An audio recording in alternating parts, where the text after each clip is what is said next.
Yo, welcome to Digital Interactions on the Hacking Your Health podcast with your host, Ben Canning.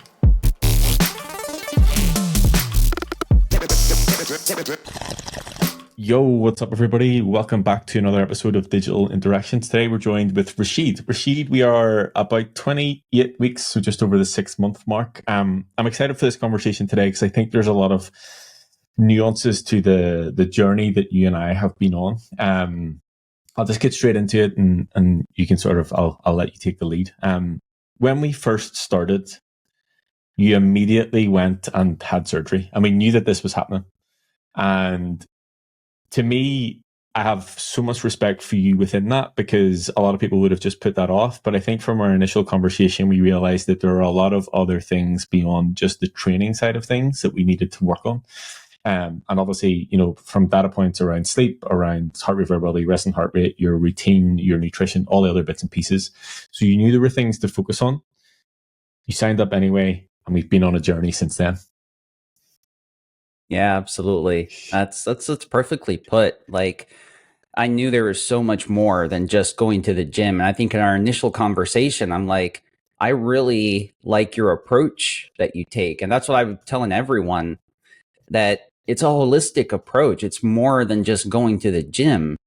And even though I know I had surgery and I'm like, there is a way, I'm sure there's a way to work through surgery. I can't let surgery bring me down. I didn't want to lose progress. I wanted to still do something. And sure enough, still recovering from surgery. And that's a long journey in itself, but I still feel like I have accomplished so much in terms of better habits when it comes to sleep, when it comes to eating. I thought I came in with like 2 years of experience working with, other coaches, and I still feel like I've learned so much more than I thought I knew just during this period. So yeah, it's been a great start for sure. Cool. So we'll delve a little bit deeper into that because I actually just pulled up your whenever you initially filled up the dashboard and the overview. A couple of things that you said that you wanted to achieve in the short term were sleep better, eat more, get stronger and bigger. So where are we at with those? I think sleep has definitely, because that's been our main focus, is like if sleep is bad, then a lot of other things are going to be really bad. So definitely my sleep has improved quite a bit. And there have been ups and downs with that too, with travel, other things happening, disrupting, a night of sleep. And I'd come back and you're like, this week it's not been great. And you just remind me to stick to the basics, go back at it again. And so that's definitely, not only has my sleep gotten better, the quality of sleep, the length and all that, and I'm feeling the difference with energy levels and just overall feeling better, but also it's taught me really how to, the phrase just get it done. I'm learning how to just get things done, and because there is a reward at the end of it. You fight through it, there is a reward. I think knee surgery definitely got in the way of maybe progressing as much as I wanted to in terms of maybe strength. But I think that we did a great job of maintaining it at the very least. And I think in one of my check-ins, the question there, what did you learn this week? And I remember trying to figure out, different ways to stay active. I was just itching to get back to doing something. And of course, I had the upper body workout that I could do, but I also found a video online of this woman doing cardio after having meniscus surgery, same as mine. And I'm like, okay, there is no excuse if even with surgery, unless you're completely disabled, I feel like there's no excuse to not getting something done. And that was a huge lesson for me. And even with my knee sitting down and needing to take some time, there are other things I can do. So that allowed me to maintain. I was really worried that because I have a history of very easily, I could manage my weight almost super easily oh, if I eat a lot and I feel like I gained a little bit of weight, I could drop it really easily. And so I was worried that I would lose a lot of the muscle mass that I put on. Because I came when I first started this journey a few years ago, I was like 138 pounds for a 6 foot tall person. That's terrible, super skinny, unhealthy. And now, I've gained over 30 pounds. So I was worried about that. But so that's at least a plus. And I think within the last few weeks, I've actually increased that, the size there. Element hypertrophy has gotten better. Strength is lacking still, but I think that is something to look into. We've accomplished so much more. To me, it's like, that's fine. I'm finding out. I think one of our check-ins, I said, I don't feel like I'm fit. And I was thinking about that, and we haven't really talked through this yet, but that means a lot of different things, but strength is one of them. But that's the beauty of it, is that there is a sequence of things that you can go through and have so many different goals that you can eventually accomplish. So I think the strength will come, and among other things, but overall, that's kind of where I'm at now. Yeah, and I think that for me, I would imagine, and I've seen it time and time again with clients, or even just having conversations with people, even the slightest injury or insert whatever the thing is, like they will immediately just like, oh, I can't do anything, I can't go to the gym. Whereas you actively had knee surgery, and we just worked, number one, found out what we could work on, and then gradually started to increase your output over time. So just, I guess, the lesson for the listeners within this is like, there is always a way to do something. And the biggest thing for me on that is just trying to find a way to be consistent with the habits and the behaviors more than anything else. And as you said, you worked with coaches before, so you already had the habit of training, and we didn't want to lose that. And we wanted to make sure there was something that we could keep in, to make sure that we were still ticking that box, to make sure that it wasn't like I'm stopping this for X amount of months, and then the struggle bus that you get on the other side of trying to actually get back to it and sort of rebuild the routine and rebuild the habits. So again, the lesson for anybody listening is no matter what your potential limitations are at the time, there are ways to work around it. You can maintain some sort of structure to movement or exercise or whatever it is. So again, credit to you for like just going all in on it. I really like. I remember at the time, like, this guy is literally coming in surgery right away, and we've worked through it. But I do think, again, to your point, like the strength and all the other bits and pieces will come now. Do you know what I mean? We've been through the recovery process. We've done it. Now it's the time that's what's going to be our focus. And I'll speak a little bit about sort of I'll talk about my journey and how it sort of aligns with your journey. And I think that this will resonate with some people. Like, I was the skinny guy whenever I first started. So probably about just over 10 years ago. I think I was 158 pounds. So I understand the struggles of putting on muscle and getting bigger. And it's obviously the opposite to the majority of people's struggles, but there are a lot of difficulties that people potentially wouldn't realize. So talk me through your journey of the past 2 or 3 years of gaining 30 pounds. Yeah, I went from, like, prior to that, I fluctuated a little bit. I was never like obese or anything like that, but there were times like I had a little bit more weight on me than I'd liked, and then I would lose it really easy. Like within a week, it's like gone. And I remember when I was like 29, we had at work a health assessment, and we went in and they were like, "Oh, your cholesterol levels are high." And how I was eating like crap. Like I was not eating well at all. Um, and I'm like, okay, I guess I need to stop eating all this crap. So I did kind of like cut back quite a bit. Of course, this is me, and I'm not really looking for any, advice from someone who actually knew what they were doing or anything like that. I'm like, oh, I know what to do. I'm just eating crap. I need to stop eating crap. My mom was a dietitian. She would get on me with certain things, but never really gave me enough information to actually properly eat well, exercise, and stuff like that. I mean, I played soccer still. I always played soccer. I mean, during that period, I wasn't. So that's probably part of it. My blood pressure was higher than it should be. It was a little bit of a scare there. So next year, come back, same setup, work, does this health assessment, take some blood, almost the same results, maybe a little tiny bit better. They're like, and I'm told, I've been like not eating all this crap. They're like, well, it's not just about that. You also have to eat better. You have to increase. You have to do other things. It's like, oh, okay. So I just went on this crazy, like, all right, I'm going to stop eating all of this crap. And then, yeah, I'll try to eat more good things, but I was just like afraid to eat pretty much. And I went back. I guess there were periods of my life. I remember my dad joking when I was younger. He's like, dude, if you ever hurt yourself or something, you take an x-ray, they won't. They'll just look at you. They can see your bones. Like that is how skinny I was. So I remember um, starting to go to the gym, and of course with my buddies, we're at work, we're going to the gym at lunch or whatever. It was chaos. It was chaos. It was no one really knew what they were doing. I remember the first advice I got was like, see all these equipment, just try them one by one and you'll be fine.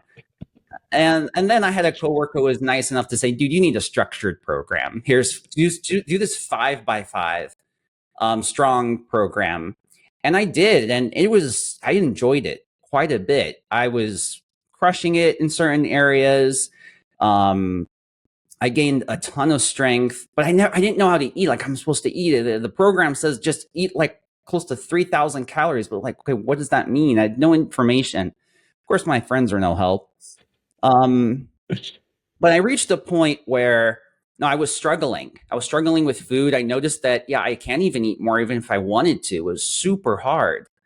And I had people, like, it's interesting because, people a lot of times when they're obese, they get made fun of for that, or it's like, there's a huge stigma around it. And I struggled on the other end with similar things. I was complaining it was super hard to eat. And I had coworkers being like, shut up. Yeah, stop talking about that. And just making fun of me in general for having to go through that. I had no one to go to like complain, talk to, express my struggles and like get information. Um, so I just tried to find programs that online that would work for me. I found a program that I kind of liked, but again I was afraid to eat. I couldn't eat. I didn't know how to do that. So I remember just getting completely shredded, but maybe I gained a little bit most because I was working out, but also you could see my bones. See, that's when I was like, all right, this needs to change. And at the same time, I think is when Dave Kennedy put out his Medium post about his journey, and he mentioned that he was working with you and a coach. I'm like, oh, do I need a coach? And I remember going to your website, looking at it really quickly. But then the program that I was taking, I was enjoying, and they were offering coaching when they also offered a dietitian to go with. I'm like, oh, I need also a dietitian because I don't know how to eat.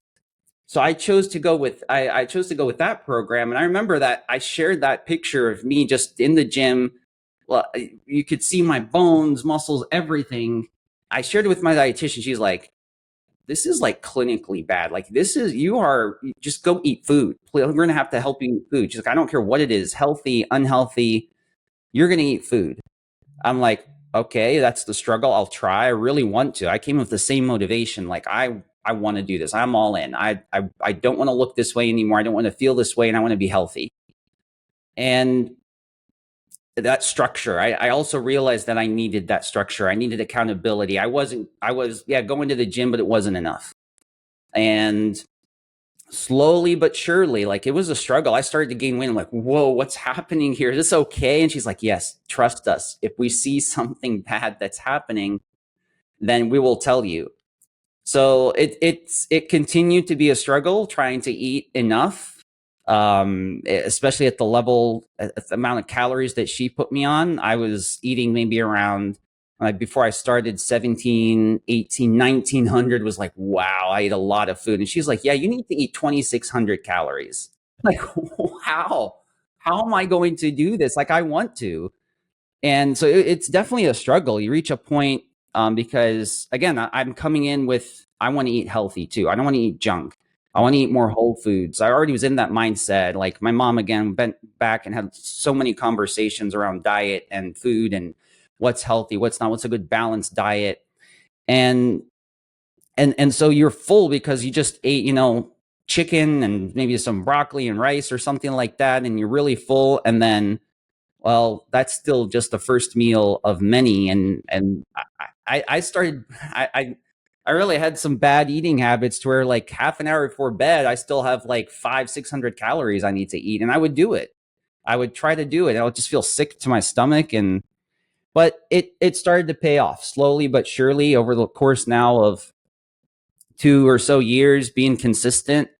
Obviously ups and downs throughout it, but I remember my old coach just complimenting the progress and giving me that motivation, and dietitian too helped me through it quite a bit, and I gained those 20 and now the 30 so pounds, and it feels great. It feels great to see that I'm no longer that really just skinny, unhealthy person. I was an unhealthy person. I got that out of my head. Like, I thought if I'm not obese, I'm healthy. That's not true. Mhm. The opposite side is also equally bad, if not worse in some cases, being having malnutrition and all kinds of stuff. So that's kind of the long story of how I got there.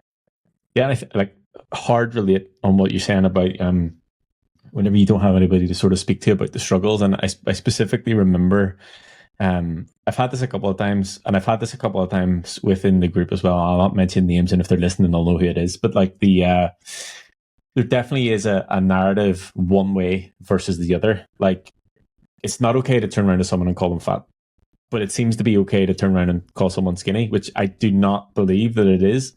And I specifically remember whenever I used to coach in the gym floor, I was chatting just back and forth to a client between a set, and I was at the time trying to gain weight, and I was eating like 4,500 calories, and I was like, I'm eating all this food, and my weight's just continuing to go down. Like, granted, this person was in a fat loss phase and maybe know your audience a little bit more, but she was like, oh yeah, it must be tough. And I'm like, just because I get to eat more food, I'm still doing all of the things that I need to do to move towards my goal. And it is still a frustration. It's like, if you're trying to lose weight and you're eating 1,700 calories and you're not losing weight, it's still a frustration. Like, it's just on both sides of the spectrum. So I do think that this is why I'm excited to sort of to delve a little bit deeper on this, because I do think that this bit doesn't get talked about enough. And again, I said this to you in our initial conversation. There are very few times that I'm able to go through my lived experience with someone, because I have literally been there. Do you know what I mean? I have put the pounds on, I've eaten the amount of calories, I know the struggles that come along with it. I know what it's like to have 6, 7, 800 calories left at the end of the day and just not want to eat food. And I know there are people listening to this going, oh yeah, it must be tough. And I'm like, it is. Like, it genuinely is tough to do at the end. But like you said, over time, gradually increasing, it does definitely pay off. I don't think you've ever shared those initial photos with me. So if you're comfortable with me, send them through at some time, or even I'll see you next week, obviously, and we can have a look at them, because I think just I don't know if even you've ever put, your most recent check-in photos versus sort of where you were back then. It'll be a good comparison, because it's something that I like to look back on. I sort of do it once a year whenever it comes up to, I started training in February. So whenever it comes up to February, I pull up those first photos of me in the gym in the first day and sort of see where I'm at. And I'm like, okay, yeah, we definitely have made progress here. Yeah. I'll skip a few questions here. I do have a question like this at the end, but what 2 pieces of advice would you give to somebody if they are in a similar situation to you, that you find yourself in at that time? Like, not really knowing what to eat, finding yourself underweight, wanting to do the stuff. Like, what information or what advice would you have benefited from then that you know now? I think the biggest thing is information, knowledge. That was lacking. Just thinking I knew what to do, and just with little information I picked up from, who knows, the internet probably. But understanding myself first and foremost, especially this is something I've learned recently, as I discovered in the last year or so that I have ADHD, and that also in itself contributes to a lot of struggles, and a lot of the struggles that I had, and want to take the easy route, and just not wanting and not commit to something long term and changing things. But even with that, the benefits of uh, working out properly and structure around it is huge. So I wish someone had come and told me that, or you really need to follow a specific program in this way. You can benefit from learning. Give me the proper resources. Even like it doesn't have to be that I go and immediately start with a coach. Like I think I benefited actually quite a bit from that 5x5. That's what got me on that journey. If it wasn't for that person telling me that you need to do that, and I felt that structure, I felt the gains that I got from that, even though it wasn't enough. I think that, yeah, that's probably the biggest thing, is giving me enough knowledge all around, that holistic kind of knowledge. Like, hey, by the way, sleep is important too. Eating is important too. We got to eat the right foods. You got to do this and that. And yeah, I think that is the biggest thing that would have been Yeah, I helped think me out more. the struggle again to go back to the calories and the sleep thing, like when you eat 5, 6, 7, 800 calories before you go to bed, your sleep is shit, and then you fall into that cycle of like, okay, right, my sleep's shit, so the next day is going to be shit, and you're like trying to sort of balance all of the things that you need to do, like all of the pieces of the puzzle together, so you can get enough sleep, get enough food, get your training in the specific window that you have, like when you're awake. So there's definitely many challenges that come within that. Um, you mentioned ADHD there, and I think this is an important topic of conversation, as I've said time and time again, because I deal with this quite a lot with clients. Let's start with the potential benefits that you have gotten, or we call it superpower, of having ADHD and being on this journey. Like, what are the positives that you have found from that and sort of on this journey? The positives, I think, are that, the normal, so the structure that I need, the consistency, the I think all of that, I require it to function just so like normally. And that, for someone without ADHD, a neurotypical person, may not need that same effort, that same kind of work, but they need still to do the same thing. So the fact that that's what I need, to just function normally, if I can bring myself to actually do it, it becomes a superpower, because now I just did all the things and just elevated myself. And then it's that initial struggle with, for myself, again, I'm speaking for myself, but I have seen it quite common amongst people with ADHD, is getting started on something. It's so much harder. But once you go and you seek it, you want it, because it's a dopamine problem. And working out does give you a huge boost of dopamine, and it feels good. And if you're always all over the place, especially if you're hyper active, you find that you can benefit so much from working out. It actually does become easier to stay consistent with it, potentially. In my case, I don't have the hyper kind. I have the opposite, actually, and struggling a lot with um, uh, having that energy and getting up and doing things. But I think the fact that I can just hyper focus on something, that was somewhat of a superpower when it came to this, because I think that's what got me going. That's what made me really go all in on this. I'm like, I am going to hyper focus on this and get it right. Once I actually did, to a fault almost, but then with the help of others, allowing others to help me, it balanced out, I think, and it turned out to be a great decision. Yeah, agree. And then I guess I'm not saying negatives, but the potential struggles that you face of going on this journey and managing everything with ADHD.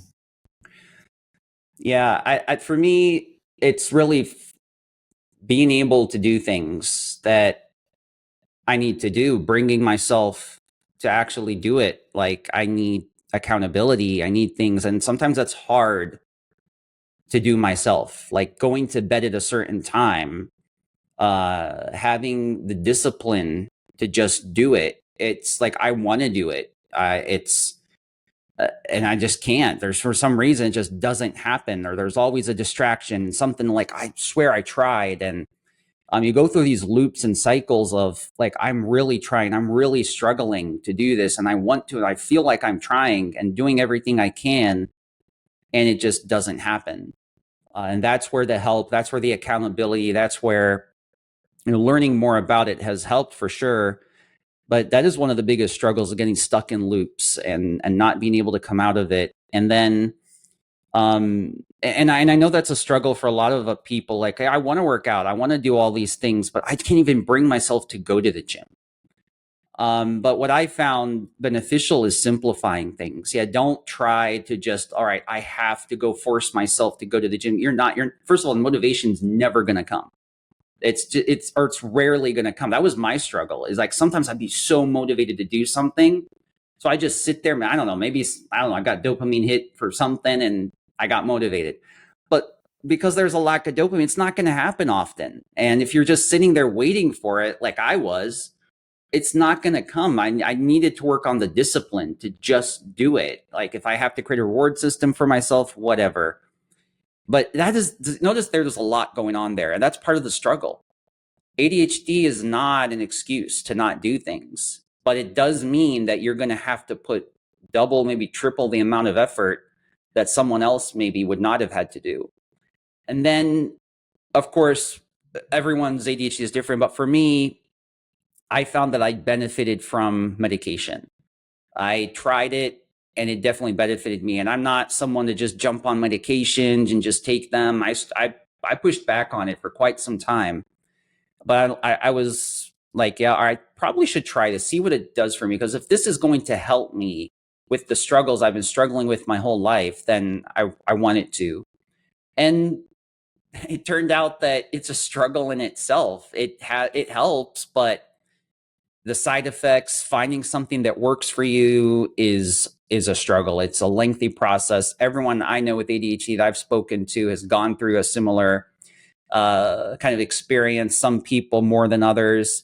So I going through and feeling like one medication I took just a few weeks ago brought down my energy levels. I was literally in the gym. I'm like, what is happening here? I'm like, same weight that I crushed last time at 15 reps in, and like, I can't even get to 7. I'm like, I'm just tired. I can't even do the next workout. And then a few days later, I take it again, and I was literally feeling like I was going to die. Like, I was low, lightheaded, feeling jittery, feeling dizzy, feeling like I'm literally going to pass out.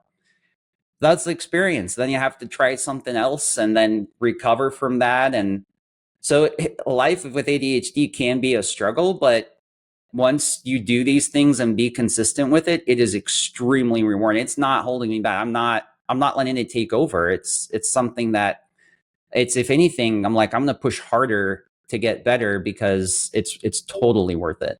Yeah. I think that just from what I'm hearing, between the struggles and the superpowers there, like, once you recognize what they are, you can use them both to your advantage. Do you know what I mean? You can find a way to format your life and sort of fit the things that you know that allow you to tick the boxes and get the shit done. And that's that's just a process that we need to go through.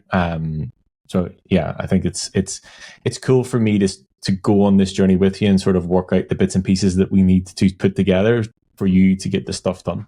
And obviously, we spoke recently on the medication side, and I think that's a journey in itself to just try and work out what works for you, essentially. Yep.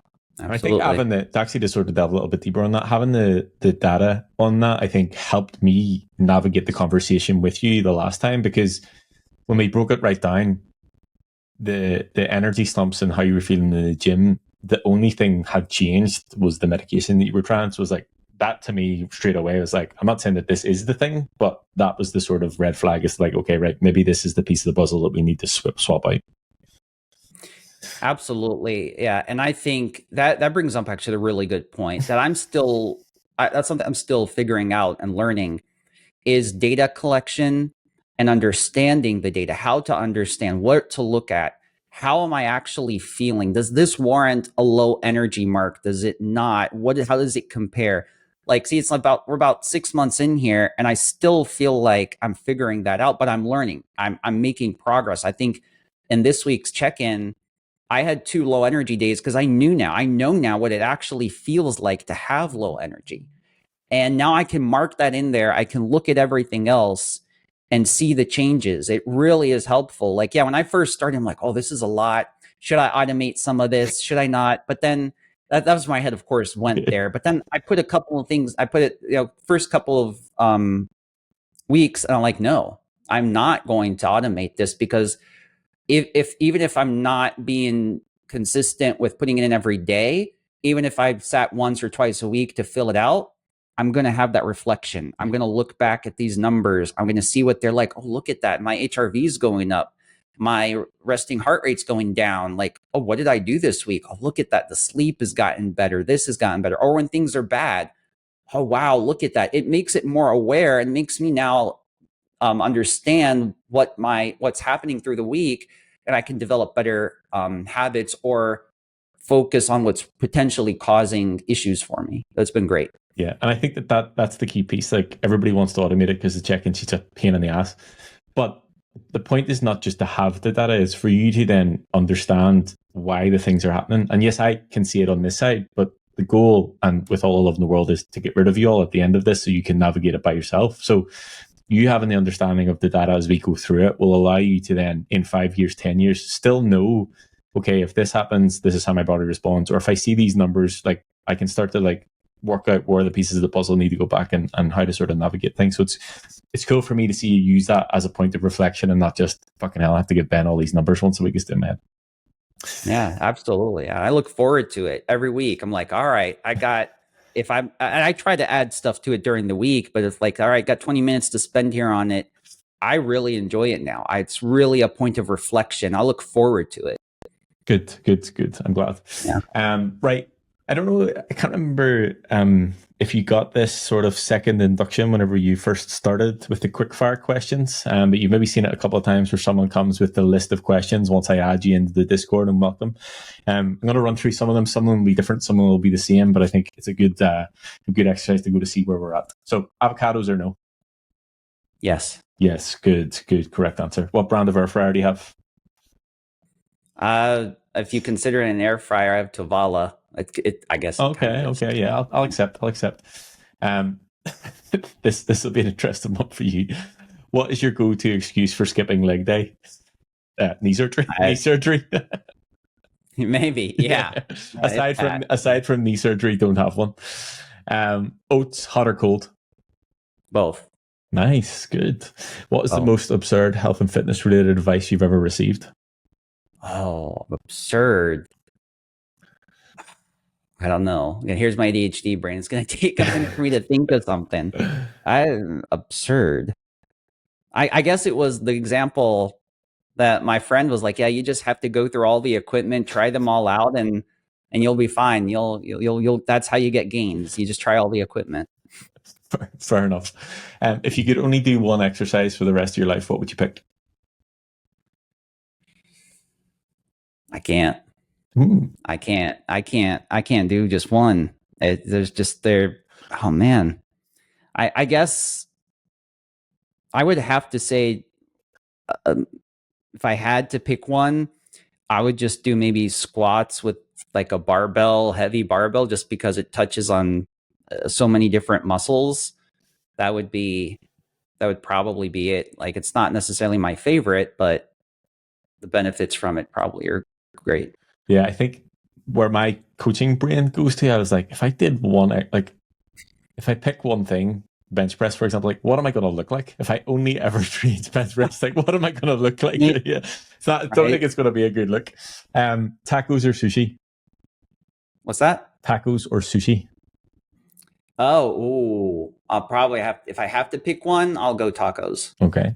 Would you rather do 100 push-ups, 100 squats, or 100 burpees? Probably squats. Okay, good. At the moment. Good, cool. If you're describing We Hack Health to someone, what do you say? I say that it is a group of people who are in different places in their journey, but everyone's coming together to learn something, to make a change in their life. Everyone there is very friendly, very helpful. It's a place you can come and find a belonging. If you are looking for such a place with like-minded people when it comes to fitness, health, anything really. Even though the majority of the people in the group are probably in the cybersecurity space, you don't have to be. Everyone's going to be welcoming. I mean, I don't work in the cybersecurity space anymore, and I feel like I belong. I feel like these people are amazing. They're going to be helpful, and that's usually how I talk about it to people. Like, hey, check it out. It's definitely a great place to be if you're into or want to learn even more about health and fitness and whatever else you're interested in. And now you'll have an episode of your own podcast to share with them for anybody who asks about it. Yeah. You sort of answered this in an indirect way. I guess I'll rephrase it. What one thing do you know now that you wish you had have known 6 months ago or just before we started? What I'm capable of, what I can actually do. When I was in Phoenix, like I was barely cleared to go to Phoenix with knee surgery, and I had a brace on, and we had done 2 full days. When I tell people, like, no, we were at the gym from 10 a.m. to 4 p.m. with just a lunch break twice, and in between we did, some crazy yoga and we just all sorts of things. And then at the final day, I go and hike a mountain, a scramble. I only got halfway up, but that is more than I have ever done. I look back like, dude, you are capable of so much. You just have to push yourself. You just have to go out and do it, and no excuses. Like, rep ranges or just numbers, and like, you can't, being able to play soccer, being able to work out, being able to go on walks like I do for miles a day, and it's all doable. And when you structure your time, you can do it. It's just like that. That's really wish I would. Yeah, I would have known like 6 months ago, or even prior to that, because I didn't know 6 months ago. Really, that's something I just learned. I wish I knew before, because I would have pushed myself harder. Well, I'm looking forward to a couple more days of 10 a.m. to 4 p.m. in the gym in Orlando next week. Any final words from you? I mean, the final words are just going to be that I want to thank you for all the help that you've given me so far, and I'm so looking forward to all, like, the journey moving forward. Taking the approach that you take, this holistic approach, seriously, it really is life changing. And no matter where you think you are, there's always more. And it simplifies it. It just simplifies it so much for anyone. Like for me, someone with ADHD with struggles, who very busy.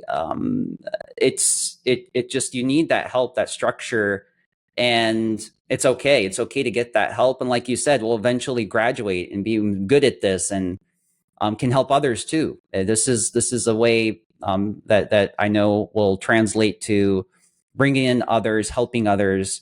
So yeah, I just encourage everyone to really look at themselves, look at their journey, see where they're at. It's never too late, ever, and just go for it. Cool. I appreciate the kind words, and I just want to thank you for trusting me as number one with your health, especially sort of how we started off, and especially getting straight into it and navigating the things that we have done. You're exactly right in what you're saying, and one of my favorite things about sort of seeing the team develop is how the people in different stages of their journey are then able to help people that come in at the start, and you will have that knowledge and be able to share whenever new people come in, and that sort of, we'll call it the circle of life when people come in. And I sort of see it, like, I see it more specifically event to event, because I can see it within people, but even people within the chat, and able to share their own experiences and your openness and willingness to talk about your journey with ADHD medication and everything. But thanks for going all in this, and thanks for being a part of what we're doing, and thanks for taking the time to share your story today. I know it'll resonate with a lot of people. Absolutely. Thank you very much. And I'll see you next week. All right. Yeah, of course. Cheers, dude. Damn.